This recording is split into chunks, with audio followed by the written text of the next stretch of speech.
जय शिवराय. नमस्कार शेतकरी बांधवांनो, आपण पाहणार आहोत चेन्नई FMC चेन्नई तामिळनाडू येथील कांदा बाजारभाव आजचे म्हणजेच मंगळवार दिनांक 19 ऑगस्ट 2025 रोजीचे.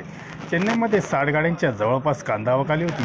पैकी 50 गाडी ही नव्याची होती. त्याला बाजारभाव गुलटी कांदा हा 600 ते 1000 रुपयेपर्यंत गुलटी कांदा विकला गेला. गोल्टा कांदा 1000 ते 1400 रुपयापर्यंत विकला गेला. मीडियम कांदे 1700 ते 1900 रुपयापर्यंत, तर मोकल साईज 1900 ते 2000 रुपयापर्यंत बाजारभाव होते.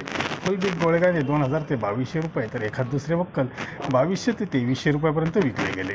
तर आंध्र प्रदेशमधल्या कांद्यांना, नवीन कांद्यांना हे 2000 ते 1200 रुपयापर्यंत बाजारभाव पाहायला मिळाला. एकंदरीतच आज सुद्धा पुन्हा एकदा 1 रुपया कांद्याचे बाजारभाव खाली आलेले पाहायला मिळाले. धन्यवाद. व्हिडिओ आवडला शेअर लाईक नक्की करा. चॅनलला सबस्क्राईब करा. बेल आयकॉनला क्लिक करा.